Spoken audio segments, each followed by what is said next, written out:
Ja, dann überrasche ich euch mal mit diversen Themen, weil ich war ja in Vietnam, Kambodscha und habe dort auch sehr viel mich inspirieren lassen von dem Buddhismus, von dem Hinduismus, von den Leuten dort.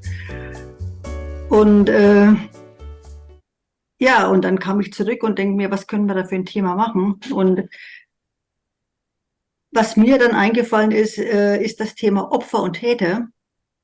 Und da hätte ich gerne auch mal mit euch ein bisschen diskutiert, weil das Thema Opfer-Täter ja generell auch in Vietnam, bei dem Krieg Vietnam, die waren ja auch von den Franzosen kolonisiert und dann gab es den Vietnamkrieg. Kambodscha wurde ja auch ein Viertel getötet von Pol Pot. Da gab es dann viele Opfer. Wer waren die Täter? Und das ist ein ganz interessantes Thema. Das möchte ich jetzt hier nicht erklären.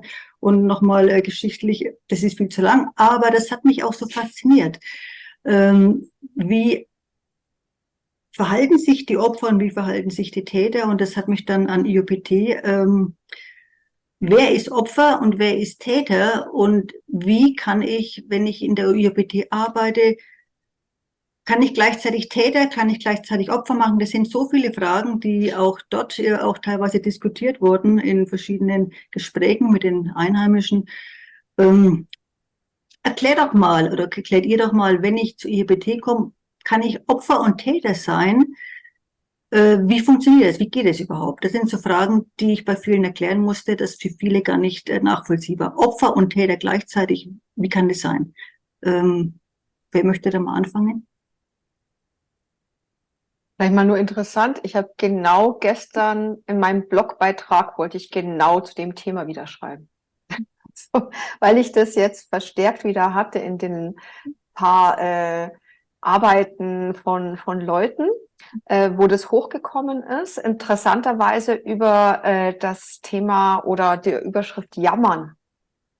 Über das Jammern, das ständige Jammern kam diese Opfer-Täter-Dynamik, Täter-Opfer-Dynamik wieder nach oben. Und ich habe da zwei lange Serien mit Franz Ruppert ja gehabt. Die sind auf meinem YouTube-Kanal ja drauf, die Interviews, wo er ganz spezifisch drauf eingeht, wie sich das in der Familie, wie das anfängt und dann sich sukzessive steigert, bis halt dann eben es zu Kriegen führt am Ende des Tages, ja. Diese Täter-Opfer-Dynamik in einem drinnen. Aber bei diesem Punkt Jammern, das fand ich so interessant, weil da wird ja jeder sagen, wieso? Das ist doch überhaupt gar keine Täter-Opfer-Dynamik. So, ist doch alles gar nicht so schlimm. Ja, aber bei der IOPT geht es ja darum, dir selbst zu begegnen. Und da kommen ja Wahrheiten nach oben, Gefühle nach oben, Dinge, die passiert sind, aus deiner Körpererinnerung, steigen nach oben. Und das sind die Antworten, auf die man immer hofft. Ich hätte doch gerne mal eine Antwort auf meine Frage. Ich habe ja so eine dringende Frage und da hätte ich doch gerne mal eine Antwort dazu. Dann kommt eine Antwort, mehr als nur eine, und dann fange ich an zu jammern. Aber, wenn das im Außen dann so wäre und ich weiß ja immer noch nicht, woher es herkommt, obwohl sie es vielleicht 2, 3 Mal schon gezeigt hat, was die Ursache ist. Und dann bleibe ich immer in dem Jammern und Jammern und Jammern und Jammern drinnen. Und das ist für mich eine klassische Täter-Opfer-Dynamik.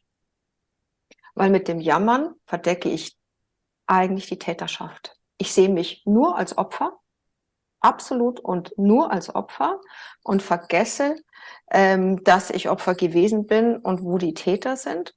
Aber die Täter schaue ich nicht an. Ich mache das Mutterschutzprogramm, ich mache das Vaterschutzprogramm oder wer auch immer da sonst noch mit beteiligt waren, ist ja nicht immer nur alleine, sage ich mal, Mutter und Vater. Da gibt's ja auch noch mehrere. Und dann bleibe ich lieber in dem Opferstatus hängen, damit ich ja keinen Schritt in die Selbstständigkeit, in die Autonomie mache und betrüge mich damit selber. Und das Also ist auch eine Entscheidung. Opfer sein ist ja viel einfacher, dann hat man dann den Fokus, ja, jeder bemitleidet einen, das ist ja kein Thema. Das ist ja, da habe ich dann wirklich noch von vielen ja auch die Aufmerksamkeit. Wenn ich aber Täter bin, dann bin ich ja irgendwie mal auch abgespalten. Täter an sexuell vielleicht Übergriff an ein Kind oder was.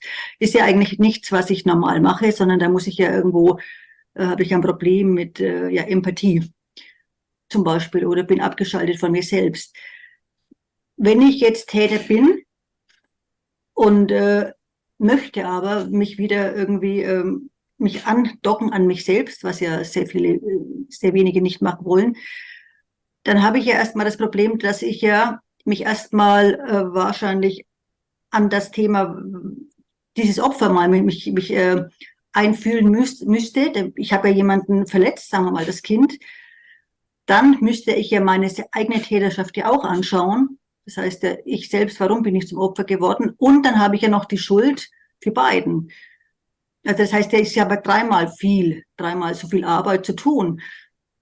Habt ihr solche Themen an Tätern, die wirklich Täter sind, die sagen, ich möchte aus meiner Täterschaft mal raus und ich möchte jetzt erleuchtet werden, ich möchte wieder zu mir kommen, ich möchte mich wieder lieben lernen? Eine Frage nochmal vorher. Meinst du mit Täter wirklich Täter? Also Wirklich richtig Mord, Missbrauch? richtig Mord, Missbrauch. Nein, hatte ich nicht. Nein, Mhm. kenne ich nicht. Also ich bin vorher froh gewesen, dass die Nathalie angefangen hat, mit diesem Thema einfach mal einen Einstieg zu machen, weil es ja so ein riesen Thema ist, wo ich glaube, das betrifft wirklich jeden auf irgendeine Art und Weise. Und das Jammern zum Beispiel ist einfach ein Aspekt davon, von dieser Täter-Opfer-Dynamik, wo man dann so in der Opferhaltung bleibt. Und dann habe ich gedacht, na ja, okay, gut, was fällt mir dazu ein? Also respektive mir ist automatisch was anderes, auch einen anderen Aspekt dazu eingefallen, wo dann eben so ein wenig in diese Richtung geht. Inge, diese Frage, ja, wenn ich mir dann dessen mal bewusst bin, will ich das irgendwie dann beheben bei mir? Und davor ist mir noch ein anderer Aspekt eben da so eingefallen, und zwar eben der Aspekt des Kontrollierens und des Manipulierens. Und jetzt, wenn wir mal die Manipulations- oder Kontrollmechanismen angucken, dann haben die so viele Gesichter.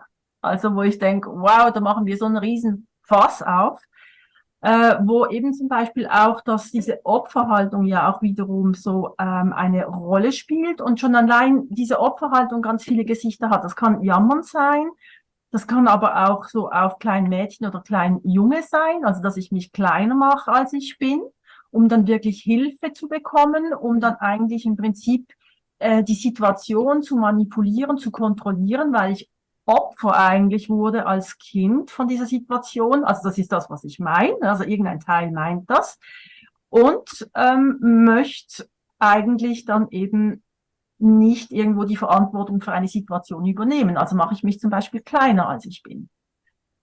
Und dieses kleine machen, als ich bin, das kann dann sein, ich übernehme eine Verantwortung nicht und dadurch triggere ich als Mensch auch extrem an. Also ich muss dann antriggern, weil dann jemand anders, also das Gegenüber von mir, so wie in eine Verantwortungshaltung reingedrückt wird. Also das ist dann so, wie die andere Person so eine Aktion übernehmen muss, ungewollt, weil ich sie nicht übernehme. Und das ist ja auch nur so ein Teil davon. Also von dieser Täter-Opfer-Dynamik. Und ja, da könnte man schon sehr viel drüber sagen. Das ist schon mal das eine, ne? Weil ja eigentlich, wieso komme ich dann ins Kontrollieren? Dann müsste man das vielleicht noch angucken. Ich komme ins Kontrollieren, weil ich mal irgendwann einen Kontrollverlust erlitten habe. Und dieser Kontrollverlust wäre dann eigentlich logisch, dass ich den als Kleinkind, als Ungeborenes, als junges Kind, also einfach wirklich ja, zu Hause einfach erlitten habe und das nie mehr wieder erleben möchte. Und aus diesem Grund entwickle ich dann irgendwelche Verhaltensmuster. Und das geht dann eben oft in diese Täter-Opfer-Dynamik rein. Und wenn dann zum Beispiel jetzt nicht in der Dynamik mit einem anderen Menschen, dann kann ich natürlich dann eben auch die Täter-Opfer-Dynamik auch mit mir dann eben auch anstellen. Und dann wären wir bei den Süchten, ja, also wo ich dann wirklich mir selber dann schade. Und das ist dann wieder ein anderer Aspekt von dieser Täter-Opfer-Dynamik. Und an dieser Stelle mache ich jetzt gerne mal einen Punkt, weil ich denke, wir könnten da jetzt wirklich dann noch tiefer und noch tiefer und noch tiefer. Ja. Und vielleicht nochmal, um zurückzukommen zu dem, was du eben gefragt hast, Inge, und dann kannst du dann wieder übernehmen in der Leitung. So wie ich es verstanden habe ich schon mal jemanden gehabt, der gekommen ist und sich dessen bewusst war und daran was ändern wollte, richtig? Also es ging ja speziell, weil wir uns ja auch unterhalten haben über die eben diese Täterschaften beim Krieg, die ja wirklich zum Beispiel Kambodscha enorm brutal waren, also die Bösen und die Guten. Und die Guten ja in ihrer Liebe trotz allem geblieben sind. Und dann zum Beispiel in Kambodscha, das fand ich auch so toll, sagen, sie möchten einfach Frieden haben, Ruhe, sie möchten auch gar keine Rache mehr haben. Also diese Liebe ist trotzdem noch da. Mhm. Sie sind auch bereit, sich, ja, man kann vergeben, wo dann eben im Endeffekt diese Bösen, also diese wirklich, es gibt dieses Böse, Dunkle und Helle, diese Täterschaften immer noch Täter bleiben wollen. Und da es so schwierig ist, diese Täter, die immer noch in der Politik auch sind, eigentlich immer noch dieses Böse und dieses, ja, also es ist da so klar gewesen, dieses Dunkle und dieses Helle und dieses Dunkle, die müssten ja oder die sollten eigentlich auch mal in die Liebe kommen, um sich irgendwie bereit zu klären oder hier, und das ist gar nicht möglich. Und das fand ich so phänomenal in Kambodscha, in diesen Ländern, dass die so hart sind, dass die, ohne dass die sich irgendwie vergeben, dass die einfach mal sagen, oder sich selbst anschauen, was sie eigentlich gemacht haben. Sonst sonst ist es nie möglich, dass in diesem Land mal Frieden kommt. Mhm. Und die Frage ist, warum ist es so schwer, als Täter wieder zu sich zu gehen, wieder sich anzuschauen, wieder in diese Liebe zu kommen, sich zu fragen, warum bin ich Täter gewesen? Warum bin ich so, wie ich bin? Diese Fragen sich einfach zu stellen. Mhm. Dafür Das ist bräuchtest du ja eine phänomenal. Selbstreflexion.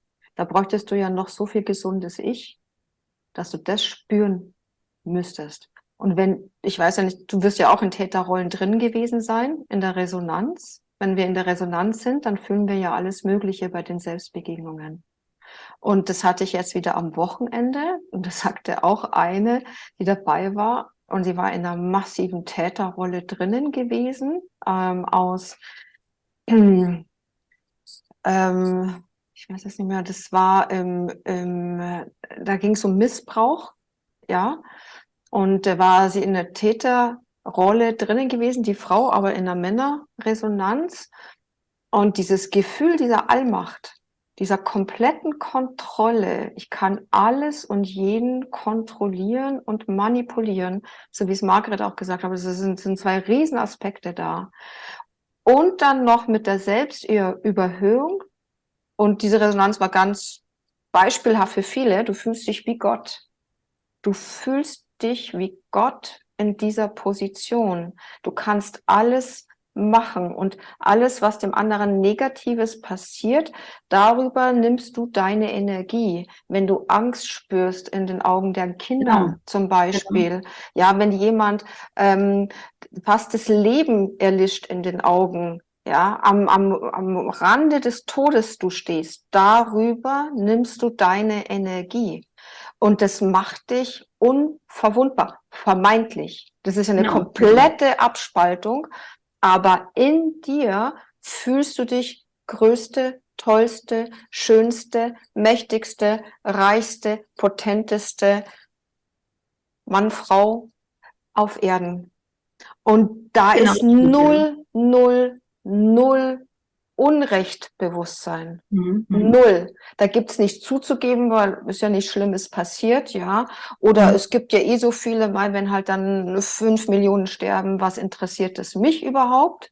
Ja, da kann ich die Menschen wie Schachfiguren auf dem Schachbrett hin und her schieben, das interessiert mich überhaupt nicht. Also in diesen Resonanzen da mal drinnen gewesen zu sein, ist echt eine Bereicherung, weil das kann man sich nicht annähernd sonst geistig, gedanklich, mental erklären, wie sowas möglich ist. Und wie kann das geändert werden? Immer wieder, derselbe Punkt ist immer wieder, wenn die Person, der das passiert ist, zu sich selber kommt, Es Und ist wie genau da wenn, möchte ich nochmal hinaus, weil das ist genau das Thema, das wir uns dann gestellt haben. Warum ist es so schwer, dass diese Täter wieder in die Liebe kommen? Mhm. Und die holen sich ja, genau wie du erzählt hast, Nathalie, diese Energie von entweder diesen Kindern oder irgendwo, weil sie ja keine eigenen haben. Und dann hatte ich da letztens einen Vortrag gehört, den würde ich gern mal, dass du dann später mal unten verlinkst, vom Harald Kautz-Weller, Privatforscher und transhumanistischer Agenda, Whistleblower, der das auch so erzählt hat. Das ging genauso für mich jetzt in Resonanz, dass diese Täter sich ja diese Energie holen, jetzt zum Beispiel bei sexuellen Themen mit Kindern, und die erst wieder ins Licht kommen, in die Liebe, wenn sie sich dieses Opferdasein mal angeschaut haben, ihre eigenen Täterschaft und die Schuld, die sie auf sich geladen haben. Dann ist es also so viel, wo ich mir dann fast nicht vorstellen kann, dass das eben bei diesen Leuten funktioniert. Und dann habe ich jetzt auch verstanden, warum die so sind, wie sie sind. Und dass es so schwer ist, dass man diese Leute überhaupt wieder umwandeln kann, wenn sie nicht selbst bereit sind. Ja, das ist mir da ist auch klar geworden und auch eben bei diesen Gesprächen in Vietnam, Kambodscha. Und die haben ja auch solche Leute hier. Und deswegen habt ihr wahrscheinlich auch bei euch in den IOPT-Session enorm wenige Täter. Dann müssten die ja von sich selber sagen, ich möchte aus meiner Täterschaft raus, ich möchte das mir anschauen, ich möchte meine Täterschaft, meine Opferbereitschaft anschauen. Und da hast du erzählt, Nathalie, du hast fast keinen, und Margit, du hast wahrscheinlich auch wenige, die wirklich, mein Täter kann man ja auch sagen, ich als Mutter bin ja vielleicht auch Täter zu meinen Kindern gewesen, aber das ist so ein kleiner Teil Täter. Aber allein das ist ja schon Hardcore, das sich anzuschauen. Und dann verstehe ich auch, dass diese Leute, die ziemlich enorm Täter waren, für die das fast unmöglich ist, sich das überhaupt, diesen ganzen Sumpf irgendwann mal anzuschauen. Also das Interessante ist ja, wenn wir ja schon von Täter-Opfer-Dynamik reden, dann ist es ja beides, ne? Und wenn wir in der Täterrolle sind, dann passt das genau, was die Nathalie gesagt hat. Kann ich auch bestätigen, durch die Resonanzgeberrollen. Das ist wirklich extrem, wie unverwundbar sich man in diesem Moment fühlt. Und auf der anderen Seite ist es ja so, dass dann eben das Opfer ja eben auch klebt. Und das heißt, dass dann, wenn die Klientel eben dann kommt, dann ist es ja meistens dann eben in der Opferrolle und sind sich dann vielleicht irgendwo schon bewusst, dass sie eben auch eine Täterrolle einnehmen. Aber in dem Moment holen sie sich ja Hilfe. Das heißt, dann bin ich eher in der Opferrolle. Und ich würde gern dazu eben so einen anderen Aspekt eben auch anschneiden dazu, eben weil du ja gesagt hast, eben wie klein dann eben die Empathie ist. Und da ist mir dann so eben auch eingefallen, auch so dieses Thema der Würde, das wir eben auch schon miteinander so bilateral gesprochen haben, dass das manchmal, also für mich als Begleitung, recht schwer sein kann, wenn wir dann bei Arbeiten wirklich an Biografien kommen, wo dann einfach die Entwürdigung so krass war als Wesen, also egal welchen Alters. Und wenn dann eben diese Entwürdigung, und das ist dann, ja, ich denke mir, das können wir vielleicht nachher mal angucken oder später mal angucken, was das eigentlich bedeutet, weil man das mit erwachsenen Augen fast nicht mehr erkennen kann, was eigentlich Entwürdigung für ein Kind bedeutet. Ich persönlich, ich erlebe das an Schulen, eben weil ich ja als Medienpädagogin eben auch unterwegs bin und dann mit kleineren Kindern oder eben Elternkindern zu tun habe, wo ich dann eben sehe, je resistenter oder renitenter ein Kind ist, desto mehr ist Entwürdigung eben in der Biografie zu finden. Also weil dann eben auch logischerweise die älteren Menschen, dann auch mit entwürdigenden Mitteln dann das Gefühl haben, sie können dann das nur noch so irgendwo stillstellen oder irgendwie zu einer Handlung zwingen oder bringen und nicht mehr mit einer empathischen Haltung. Und wenn dann jedes Mal immer wieder wie ein Tropfen einfach diese Entwürdigung stattfindet, dieser Vertrauensbruch, also auch da sind ja ganz, ganz, ganz viele verschiedene Komponente am Werk, damit man ja ein Opfer wird. Wie findet die statt, die Entwürdigung? Kannst du da ein Beispiel nehmen? Ja. Wie findet die Entwürdigung statt von den Eltern aus? Also zum Beispiel ein Bloßstellen. Mhm.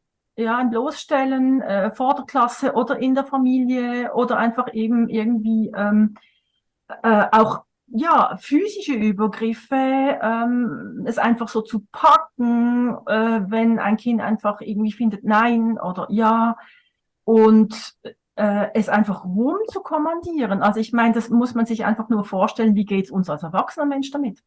Also ich meine, wenn ich mit einer erwachsenen Person rede und die sagt, ja, mein Chef hat mich rumkommandiert oder meine Mitarbeiterin oder Mitarbeiter, ja, dann sind die auch eingeschnappt. Nur kann ich dann als erwachsene Person einfach mal raus oder ich kann einfach irgendwie den Luft machen, ohne dass ich dann damit rechnen muss, dass ich eine Ohrfeige bekomme. Aber meistens die Kinder sind mal schneller Gewalt ausgesetzt, weil man als erwachsene Person vielleicht gegenüber Kindern man schneller eine austeilt als erwachsene Person gegenüber einer anderen erwachsenen Person.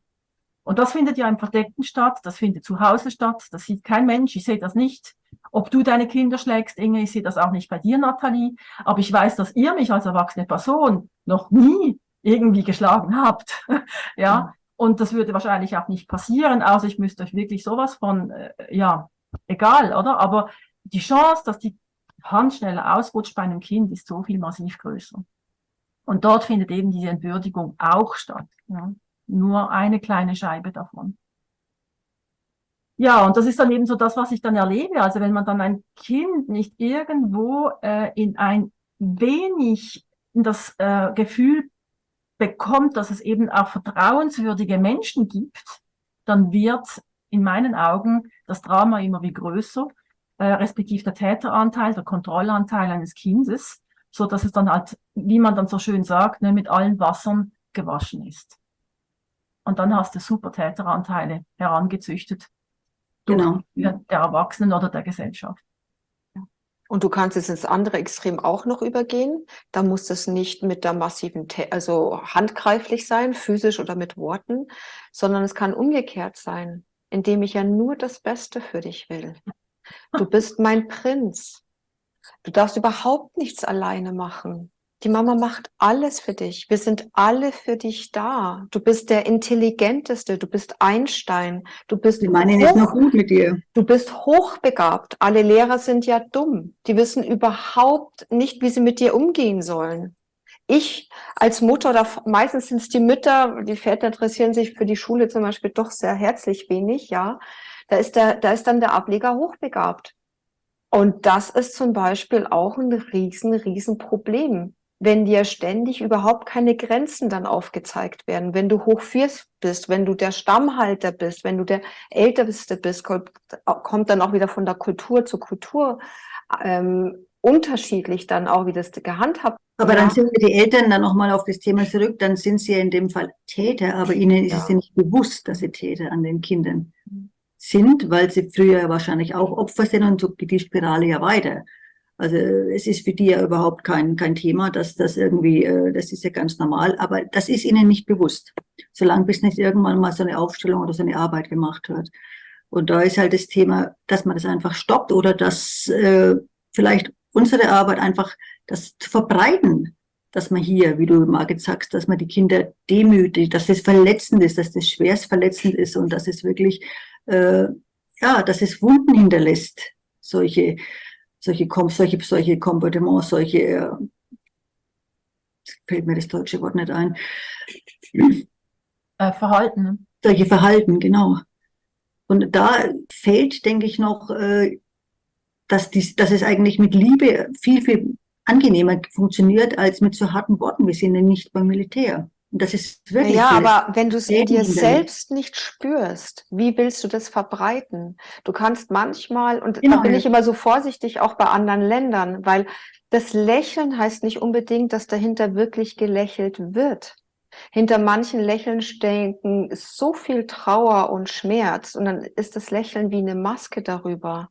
Also wir verwechseln das manchmal sehr schnell, weil die Auflösung geht nur immer in dir drinnen. Die härtesten, kein Täter, die wenigsten werden merken, bei den heftigen Geschichten wie Krieg, nehmen wir mal aktuell Krieg und Zerstörung, werden die wenigsten Täter wirklich das merken, dass sie falsch handeln. Es gibt dann manchmal so lichte Momente, da kann das mal hochkommen, aber es wird dann sofort runtergedrückt werden.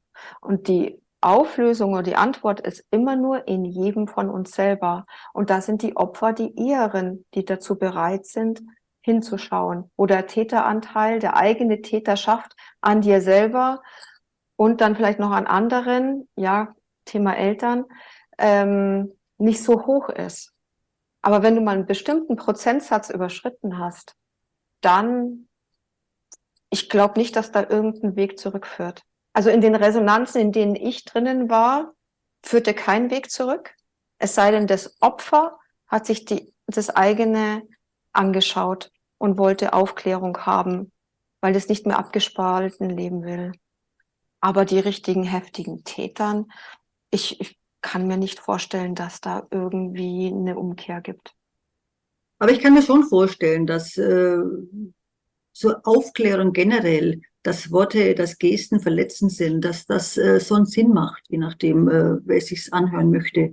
Und dass es vielen gar nicht bewusst ist, dass, wie du auch sagst, Marke, ich glaube, du hast das Beispiel schon mal gesagt, dass man auch Tiere, wenn man die, je nachdem, wie grob, dass man die anfasst, ja, das macht ja auch was aus. Also man, wenn ich so eine Katze nehme und ziehe die hoch, ja, das ist ja, ich kann auch die Katze vorsichtig, das sind ja auch Tiere, das sind Lebewesen, genauso wie ich auch die Tiere, oder wenn ich auch ein Kind habe und die mal schnell über die Straße ziehe.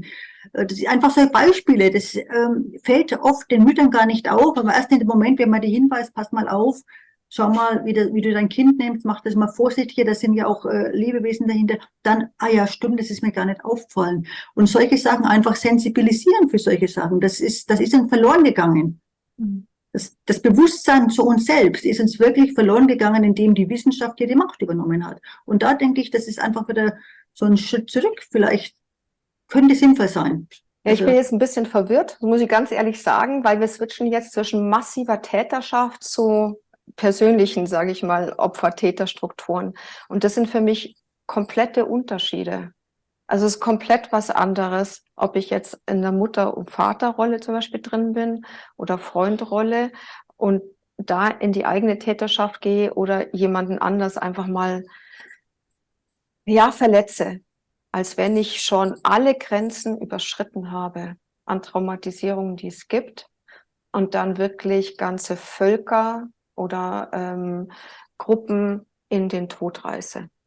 Ja, Stalin, Hitler, Mussolini, Franco, Pol Pot, die Sklaverei in den USA, Themen, die ganze Völkergruppen, die ausgelöscht worden sind. Das ist für mich nochmal ein Riesenunterschied. Und ich tue mir gerade persönlich sehr schwer, das zu vermischen. Weil das muss absolut separat gesehen werden, ja, weil es nicht die gleiche Wertigkeit hat und nicht die gleiche Täterschaft oder die gleiche Opferrolle auch hat. Und das mag ich zum Beispiel persönlich nicht in einen Topf werfen. Das finde ich jetzt spannend, Ja, ich auch. weil ich sehe es ein wenig anders. Ich finde es Also auch das an. heißt nicht, Ja, dass wir anderer Meinung sind, aber ich sehe es ein wenig anders. Und zwar insofern, weil ich sage mir immer, okay, wie viel gibt es eine Skala, oder? Gibt es eine Skala von Täter sein oder Opfer sein?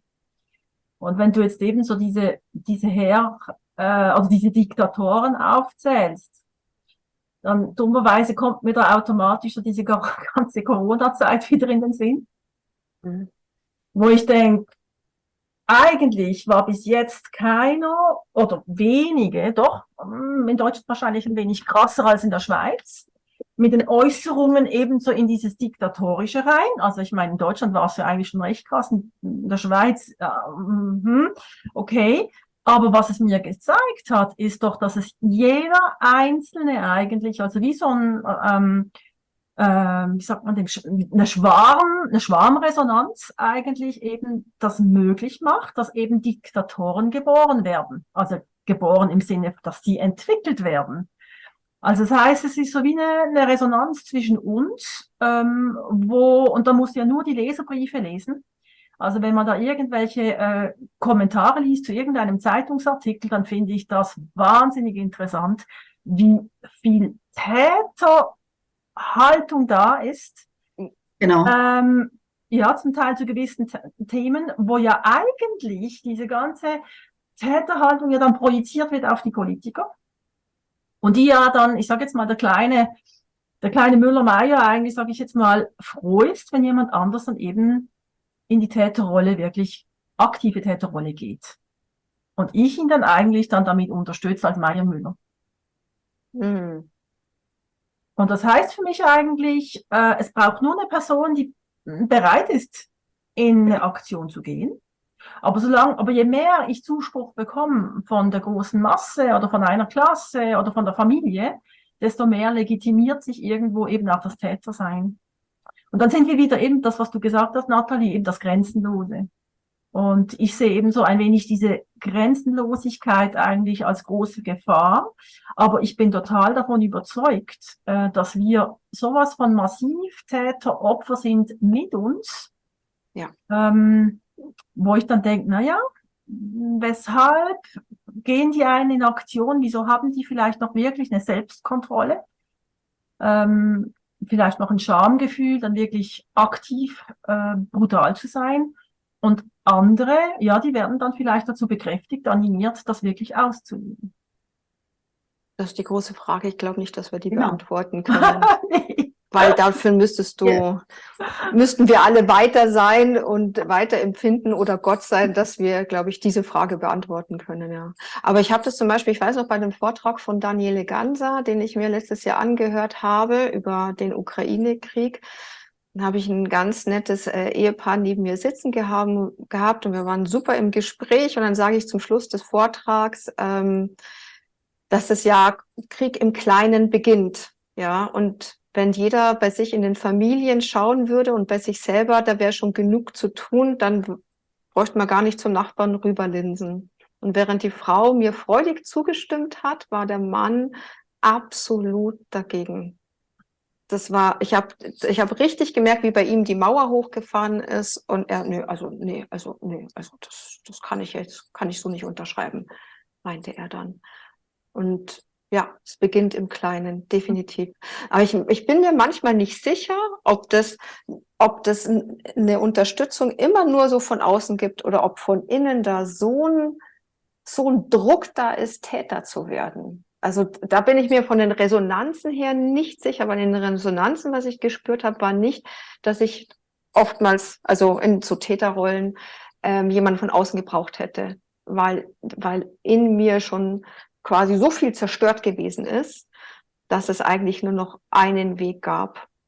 Und das heißt, in mir Zerstörung bedeutet im Außen Zerstörung. Mhm. So wie eine mathematische Formel. Mhm. Ja.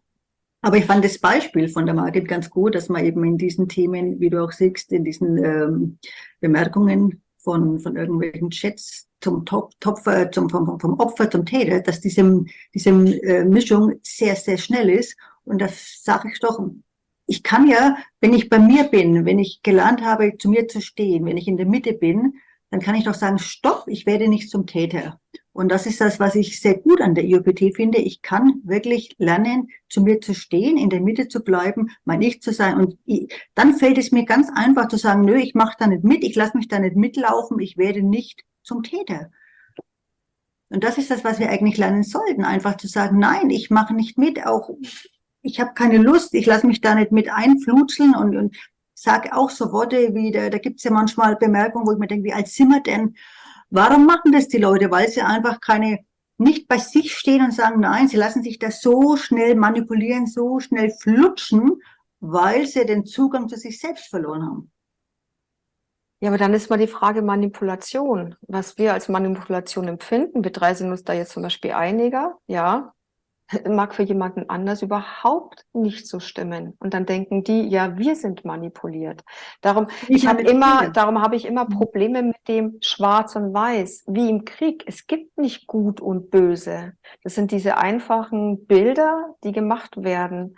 Also ich möchte gar nicht in die eine wie die andere Richtung gehen, sondern ich sage immer, bleibt einfach nur bei euch. Jeder bleibt nur bei sich. Und alles, was passiert im Außen, wenn wir jetzt wieder zu den großen Themen gehen, wo Krieg, Zwietracht, Missgunst gesät wird, wo Familien auseinandergerissen wird, weil die sich dann bekämpfen, ist für mich zum Beispiel immer ein Zeichen dafür, dass es gewollt ist. weil niemand kommt auf die Idee, dass ich jetzt mich in der Familie streite wegen eines Politikers. Ich kann diskutieren und eine Meinungsverschiedenheit haben, aber dass dann Risse durch Familien gehen, durch Freundschaften gehen, ist für mich immer ein Zeichen dafür, dass hier etwas nicht stimmt. Aber Und wenn da- ich diese göttlichen Gesetze nehme, ist wie im Innen, so im Außen, wenn ich innen nicht mit mir einig bin, dann ist es doch ganz klar, dass ich außen ein Problem habe. Also fange ich an, mit mir erstmal innen zu arbeiten. Warum habe ich Angst? Warum triggert mich was? Warum? Das sagst aber du, Ja. aber die wenigsten wollen Ja, ich das. spreche jetzt von mir. Ja? Genau, die Und wenigsten wollen das. diese ganz normalen Gesetze, die es ja schon immer gab, seit Jahrhunderten, die jetzt eigentlich die vergessen werden. Und wenn man die wieder zurücknimmt, ich kann nur das nehmen, was ich in meinem Inneren habe. Und diese Gesetze, wie im Oben, wie außen, wie dunkel im Hell, das sind diese ganz normalen Gesetze. Und wenn ich bei mir anfange zu arbeiten, ich habe es ja an mir selbst durchgemacht, dann strahle ich auch nach außen was aus. Dann habe ich auch keine Angst mehr. Dann lasse ich mich auch nicht mehr manipulieren. Dann durchschaue ich diese Sachen schneller. Obwohl, ich bin natürlich auch nicht perfekt, aber es wird immer besser. Und wenn ich einfach zu mir und das einfach wieder zu lernen. Und da finde ich die IOPG auch ganz gut, da einfach wieder mal reinzugucken. Und mehr eigentlich, sage ich jetzt mal, ist ja auch in der Resonanzgeberrolle. Also das hat Genau, mir ganz viel geholfen, eben auch genau richtig. empathisch zu sein mit Menschen, wo Täter Ja. sind. Also abgesehen davon, einfach zu erkennen, welche Täteranteile sind in mir aktiv. Also Genau. das ist dann, das tut ein wenig mehr weh, sag ich jetzt mal, als Mhm. wenn man das sieht, welche Täteranteile beim anderen sind. Ja. Und das eben in Rollen zu sein, wo ich auf einmal spüre, hey, ich könnte jetzt aber sowas von einfach erwürgen, Ja. weil so ein blinder Hass ist, wo ich nie hätte vorstellen können als normale Margret. Aber du bist auf einmal in einer Rolle und dann merkst du auf einmal, wow, da kommt dann auch sowas wie ein, hey, Hut ab vor deiner Biografie. Ich verneige mich vor dir, dass du es bis hierhin geschafft hast und immer noch lebst und versuchst an dir zu arbeiten. Mhm. Und das finde ich dann irgendwo das extrem, also auch ein Teil des extrem Wertvollen an dieser Arbeit, dass dann einfach, dann geht es nicht nur um mich, sondern auch, wie ich den anderen sehe. Und das hatte ich auch des Öfteren eben auch in meinem Freundeskreis, wo es manchmal dann eben auch so Trigger gibt, wo du denkst, ach Mann, und dann machst du halt wieder eine Arbeit und du bist eine Resonanzgeber und bist da drin in der Biografie deiner Freundin, eines Freundes und dann denkst danach, nach der Arbeit, hey, wow, also jetzt verstehe ich dich viel besser und ja, das ist wirklich so ein Verneigungsgefühl, also wo ich denke, Hut ab. Und das Schöne ist, was du erzählst, das kannst du vielleicht noch mal ein bisschen erweitern, dass der andere das ja gar nicht so richtig weiß, dass der so einen Teil hat, der so schlimm ist, aber du ihm das jetzt vorspielen kannst. Ja. Und dann beim anderen, jetzt sagen wir mal bei uns, dieser Aha-Effekt kommt, da gibt es einen Anteil von mir, der ist mir gar nicht bewusst, weil der ist ja im Unterbewussten. Das ist mir ja gar nicht richtig bewusst, dass ich so einen Anteil habe, der zum Beispiel wütend ist. Aber in dieser Arbeit gehst du in Resonanz und spielst mir als Beispiel diesen Wutanteil, den ich ja so irgendwie verdrückt habe, weil ich kann das ja gar nicht merken, der ist so unbewusst. Und das ist so fantastisch, den zu sehen, weil in diesen Arbeiten ist es ja eigentlich nur eine empathische Arbeit gegenseitig und dann kann ich mir, Mensch, ich habe so einen blöden Wutanteil bei mir, das ist ja Wahnsinn, das war mir gar nicht bewusst. Und ich habe das jetzt durch dich gesehen und kann jetzt versuchen, diesen Wutanteil zu integrieren. Es geht ja ums Integrieren, nicht ums Genau. Abschieben. Und das finde ich eine ganz interessante Arbeit, weil diese unbewussten Anteile, die hat ja irgendwie jeder. Und dann kommt meine Wut drauf und dann kommt meine Hass drauf. Aber es kommt dann bei diesen, vor allem Gruppenarbeiten, erstmal zum Vorschein, dass man sowas überhaupt hat. Das ist ja, mir war das ja auch nie bewusst. Mhm.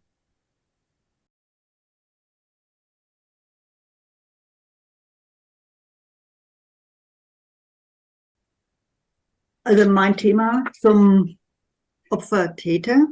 Also ich habe ja enorm viele IOPT-Gruppenarbeiten und auch Einzelarbeiten gemacht und habe dann auch im Zuge meiner Arbeiten als Mutter gemerkt, dass ich Täter an meinen Kindern wurde, aber selbst auch Opfer war, Opfer meiner Eltern. Und diese Erkenntnis ist für mich sehr schmerzhaft gewesen, dass ich selbst auch als Täter identifiziert wurde an den Kindern. Das war für mich der Worst Case. Aber ich habe sehr viel gelernt. Mir war das auch nicht bewusst. Und das war eine der schmerzlichsten Erfahrungen für mich bei der IOPT, Täter an den Kindern zu sein. Mhm. Ich nehme das auch auf, das mit der schmerzlichen Erfahrung. Also bei mir war es auch eine sehr, sehr schmerzliche Erfahrung. Eigentlich auch ein Identifikationsverlust und nicht Identitätsverlust, aber das war eigentlich zu diesem Zeitpunkt so. Ich war viel, viel, viel, viel mehr Täterin, als ich mir hätte je vorstellen können. Hm. Und ich habe dann auch im Verlauf, das war nicht IOPT, aber das war in einem anderen Setting, wo ich mich als Teilnehmerin angemeldet habe, hat mir das wirklich jemand fadengrad wirklich ins Gesicht gesagt, wie ich meine Täterschaft auslebe und dass ich manipuliere. Und da sind wir eben auch wieder bei Asien, also dass ich ja eigentlich ja noch asiatische Wurzeln habe und dass ich auch ganz, ganz, ganz viel mit diesem Lächeln gemacht habe an Manipulation. Und dann habe ich das erste Mal überhaupt gehört, das Wort Manipulation in Zusammenhang mit mir. Und das hat mich so schockiert, weil ich das mit keinem Strich wollte. Also mir war das klar, dass ich das auf keinen Fall wollte und mir auch dessen nicht bewusst war. Es gab einfach immer einen Teil, der immer mega froh war, weil ich Dinge einfach erledigen konnte. Ich konnte Sachen erreichen, wo, ja, mit einem Klacks. Und dann, ich sage jetzt nicht, dass mir jedes Mittel recht war, aber mir waren diese Mittel, die ich angewendet hatte, waren für mich absolut okay. Absolut. Und da sind wir eben ein wenig genau dort an dem Thema, wo du vorher angesprochen hast, Nathalie, als Täter merkt man überhaupt nichts an Empathie, ja. Und dass ich vielleicht auch eben Grenzen überschritten habe dabei. Und das war so meine Erfahrung damit, Täter, Opfer. Und dann habe ich eigentlich mich vor allem in der ersten Phase, bis ich dann eben IOPT kennengelernt habe, mich gar nie mit einer Opferhaltung identifizieren können. Ah. Überhaupt nicht. Also ich habe, wenn mich jemand gefragt hätte, bist du Täter oder Opfer, dann hätte ich gesagt, hey, null Opfer, null, null, null. Wenn, dann bin ich Täter gewesen oder bin eher in einer Täterhaltung. Und dann eben, ja, als dann das Thema Täter-Opfer kam, ne, dann habe ich gedacht, na, das muss ich aufstellen. Also wo bin ich dann Opfer? Ich will wissen, wo war ich Opfer? Und ja, dann ging natürlich eine Riesenbox auf. Riesig. Und da habe ich dann auch irgendwo erfahren können, ne, was diese Arbeit überhaupt bedeutet für mich. Und sehe das jetzt eigentlich so als richtig schönes Miteinander, also in mir, wo ich merke, ja, ich bin immer noch Täter mit mir, aber eben auch Opfer. Und ja, das ist so mein Statement dazu. Ja, bei mir ist, ich habe das Opfersein von anderen regelrecht aufgesaugt. Also Nachrichten haben mich so fertig gemacht. So fertig gemacht. Und interessanterweise, als ich jung war, alles, was Richtung Judentum ging, obwohl meine Eltern damit nichts zu tun haben. Ja, komme aus Griechenland und Kroatien. Was habe ich mit der jüdischen Bevölkerung zu tun? Aber das Leid der Juden, was ich da gelesen habe, hat mich so betroffen gemacht. Also wie wenn ich da selber irgendwie drinnen gehangen werde. Und mir ist es durch die IOPT-Arbeit nur klar geworden, dass ich mich mit den Opfern identifizieren konnte, weil einfach ich auch, also ja, fast schon gerade so überlebt habe irgendwie.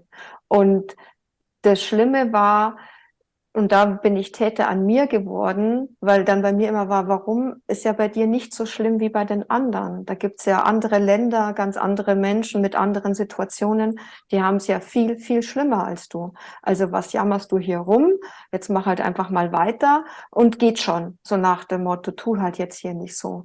Und das ist immer wieder bei mir diese Spannungsverhältnis, was ich habe, dass ich mir das wirklich zugestehe, überhaupt, wie sehr ich wirklich Opfer gewesen bin. Und dann wiederum, dass ich dann den Anteil in mir habe, der dann ich mache eher die Täterschaft an mir, indem ich mich dann selber geißle. Das habe ich zur Perfektion gebracht. Du bist eine schlechte Mutter, du bist eine schlechte Freundin, du bist eine schlechte Frau, du bist ein schlechter Mensch und so weiter. Also bei mir geht das alles nach innen. Und dann bin ich dann so nach dem Motto, das Kreuz kann nicht groß genug sein und die Geisel, die ich auf mich schwinge, kann nicht fest genug sein. Bei mir geht alles nach innen. Und dadurch natürlich aber auch wieder nach außen, weil wenn ich mir sage, ich bin eine schlechte Mutter, dann ist eine Pattsituation da. Also da geht nichts vorwärts und dann geht aber auch nichts zurück. Ja. Und dann, nur wenn ich dann wieder durch diese Angst durchgehe und so, okay, in der IOPT dann, was will dein Kind dir wirklich sagen? Ja, dass ich dann immer wieder durch diese Ängste durchgehe, dann geht's wieder besser. Aber ich merke immer wieder auch, wie ich wirklich mich selbst geißle. Ja, da muss ich immer wieder mich rausholen und immer mich wieder wirklich am Schopfe packen, um zu sagen, nee, das ist okay und das machst du ganz gut und schau mal, was du auch alles schon geschafft hast, ja.